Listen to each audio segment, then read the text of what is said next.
The screened film is entitled Generation Startup and chronicles the struggles and triumphs of 6 recent college graduates who put everything on the line to build startups in Detroit.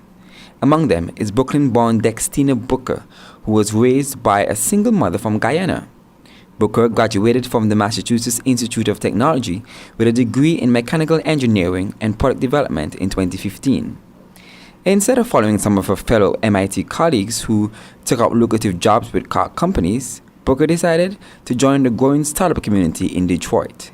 There, she worked with Rock Ventures, a company that invests in nonprofits and startups across the city.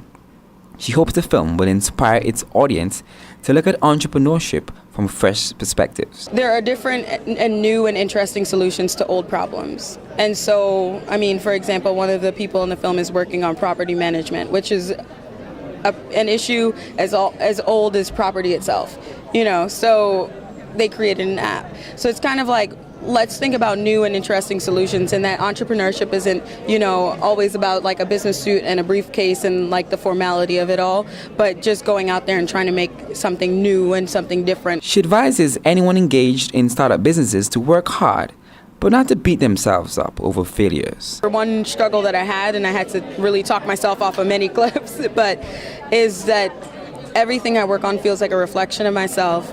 And, while I'm trying my best, there are things that you cannot control. That's just life.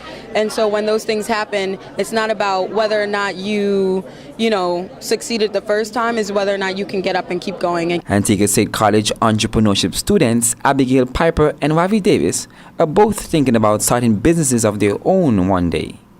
They say the film has motivated them to stick with their dreams. I was really inspired. I was so captivated by how the entrepreneurs were going about it and how they really strived to be successful in their field. Sometimes you have a goal in mind that you want to achieve, and it's always encouraging to see people go through the same thing that you kind of worry about. So you say to yourself, if they can make it, then I have a good chance of making it. So I would say encouragement, inspiration, of course. In terms of the film itself, I thought it was well put together. Deputy Public Affairs Officer at U.S. Embassy Bridgetown, Jeff Barris, says this film was chosen as part of a drive to empower young entrepreneurs in the region to start their own businesses. I am Jamie J. Roche reporting for ABS News.